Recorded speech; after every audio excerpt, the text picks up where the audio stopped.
Welcome to the archery shop again. And this time, at a request from a subscriber, we're going to go over some of our bows that we have here. So we have a collection of different ones. A lot of them were gifts. So I'm going to show you a couple of bows that we have today. To start off, before we show you that, this is a printout. And it's not the actual photograph. But I believe I got this from Pico Cephas, I think. Or it was on the internet or something. I forget where I got it. But this is the actual layout of the original Bear Archery factory in Grayling. And you can see the outlay of the factory and different places, what they did in each spot. And I'm guessing this was before the last section was added on. But I would say this would be the front. All the pictures you see, Bear Archery Incorporated and everything, whatever it was, not company, will be on the front there. And then just the different areas where they worked. I thought this was pretty interesting, just to know the layout of the old factory. Somebody included a drawing of a parking lot and different things. But I figured I'd show that to you first. Pretty cool. Oh, this is our first bow in the collection. This is my Takedown bow. If you see here, I'm not sure what year I acquired this. It's a Florida model, probably 2000 and I don't know, maybe 17 or 18. It probably says right here. Matter of fact, yes, 2018. So just want to show you the bow here. There's the old quiver.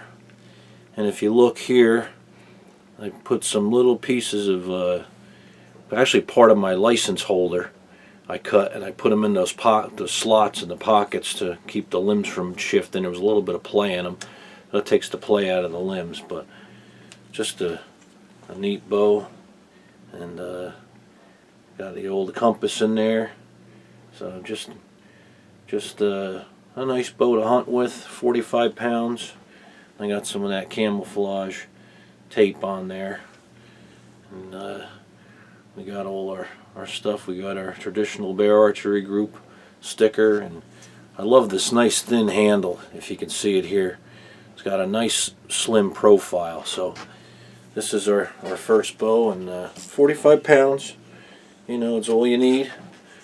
You know, I like to shoot lighter bows, and there's my arrows. These are the arrows I use with this. These are actually center shot Beemans, and they have this nice wrap on them, and they have lighted nocks, which really come in handy. The lighted nocks, I think, are the greatest innovation, even though I use Cedar Arrows for my other bow. But just what an innovation these are. And I know some may think it's cheating, but I like it because if it helps you recover a deer, then it's worth it. And some guys, Barry Wenzel had a trick where the arrow wrap was actually made with the wrap had reflective tape, and you can shine a light and it would glow at night, which is very, not good for picture taking. It was always messes up if you want to take photographs. But if you're walking through the woods and you got a flashlight and your arrow's laying there, it just glows like you would not believe. So that's a good tip. So this is my first bow. Hello, this is bow number 2, gift from my friend Donnie Bender. Thank you, Don. This is a really nice gift that you gave me here. It's an old bear cat, and this bow is just, I'm just so impressed with this bow. It was one of Bear's, economy models, but man, what a bow this is. I mean, it shoots great. I mean, it's got this, you can see it, this nice thin handle. And it just feels nice. It draws real nice, and this is just a great bow. And I put the old copper top quiver on there, and actually changed. They sell these the grippers that you can buy. I don't know if you can still get them, but because the grippers always wear out from the old ones, the plastic gets all destroyed. But yeah, this is the old Bearcat with the old camouflage covers. And you got to put some rubber bands on there to hold them. They're not holding up very well, but a lot of times you twist them on there to try to hold them in place, and that works real well. But yeah, here it is, the old Bearcat, bow number 2. Here's my third bow. This is, I believe, a 65 or a 66 Kodiak. I'm not sure which year. Somebody had told me and I forgot what it was, but there it is, Bear Kodiak here. And this is just a nice bow. Beautiful, beautiful. I mean, the craftsmanship they had on these bows was just something else. I got the old style quiver on there. They call a greenie. I love these old quivers. And what I did here was I put some O-rings in here to try to help with, because I have extra small arrows. So those grippers there, if for a smaller diameter arrow, it holds them in place. You can use rubber bands too and stuff, so that's a neat little trick. But just a nice bow, you know, beautiful. It's just a beautiful work of art. And Bear made them nice. I mean, it was great. I mean, just trying to show you, get different camera angles here, just to try to show you what we got. But that's 45 pounds, 60 inch. So there we go. Here's my next bow. Here's another bow that was a gift from Donnie Bender. This is, I believe, it's an old Browning. And man, this bow is beautiful bow, work of art, just like that Kodiak Magnum. But it's just a work of art. That's what I love about these recurves. They just really, the decorative tips on them, and you know, it's just a great bow, great bow. And then my friend Bummer Kronk gave me these couple of bows here. I have to clean them up a little bit, but this one's a Hoyt, Pro Hoyt, and just the wood on it is just gorgeous, you know. It's just beautiful. Got the old razor heads there. And this here, another gift from Bummer here, was a, let me see what this is called. There it is right there. The Black Hunter, I believe. And yeah, 58 inches. And just a beautiful bow. And then we got, my friend Jeff gave me this old Bear Cub up here, which is a nice bow, and then the old Red Bear that I found at a garage sale. But, just nice stuff. But that's my bow collection from in here. And I probably told you about this in the last video, I don't remember, but this is a metal top quiver. And I haven't seen many of these, but I'm sure they're out there. But instead of plastic, the top is actually made of metal. And it just it's really cool, and it's just interesting. I've never seen one. This is the only one that I've seen. And you guys out there know if they're rare or not, let me know. I'm sure you guys out there would know that. Okay, here's another bow, a gift from a dear friend, my friend Gary.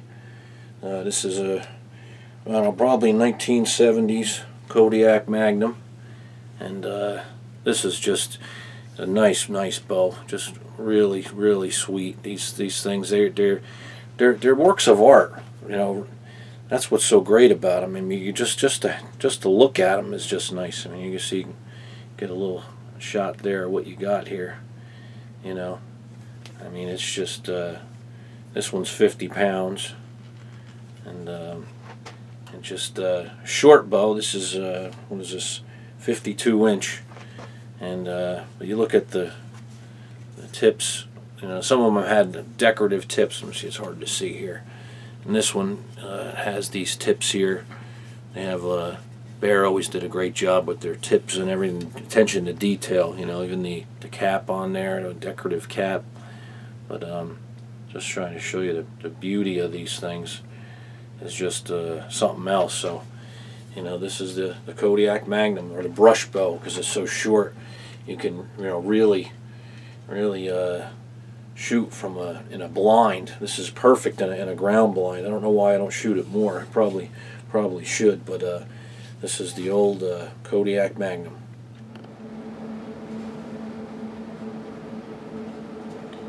This here, trying to use a flashlight to illuminate it. This is a nice Kingsport line quiver I have in my collection with some old arrows. And got my knife in there, my glove, got the old buttons and things, so that's another little part of my collection. Of course, you got the old Bear Archery sign. And then you got an old Bear compound with the old quickie quiver on it. But I don't even know what kind that is. That's a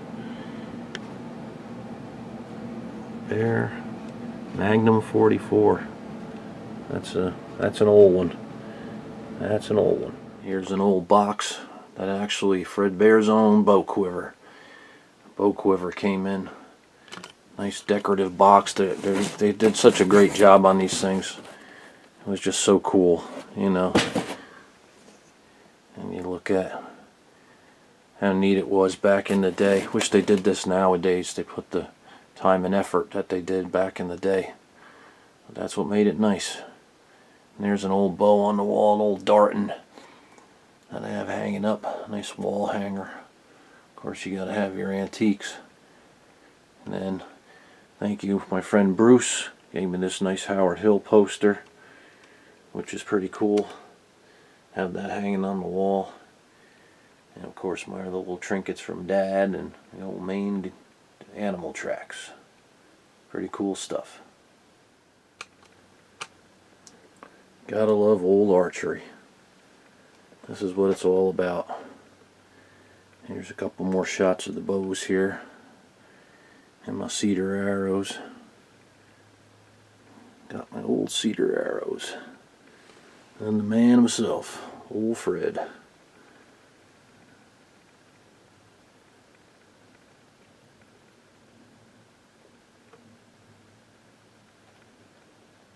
It's just nice. This old archery shop is just a place to hang out and work on bows and equipment.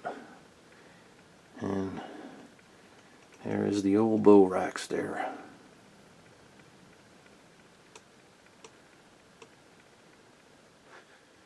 Well guys, I hope you enjoyed the second part of our tour here. Some old archery equipment. And I want to thank you for coming to my channel and say that we have a Facebook page. And the Facebook page, what I do is I just post videos that I find interesting, whether it's old tractors, hunting videos, old TV shows. So it's not just vintage sportsman stuff. It's just cool stuff that this channel's kind of about. So if you go to the Facebook page and check it out, Eric Bunk's Vintage Sportsman, you'll see, you know, just videos of guys working on old tractors. Anything that I find on YouTube and that I think would be interesting, that's kind of part of my world, I kind of put over there. So yeah, check it out and be a part of our family. This is a positive, happy place where the whole family can enjoy it and forget about the bad things in the world. And you know, nowadays there's nothing, you know, like the old TV shows and everything were good. Nowadays everything is just negativity, and we want to make this a happy place. So bring your family and grab some venison salami and sit down over a hot cup of coffee and watch the channel and enjoy it. So God bless and have a Merry Christmas.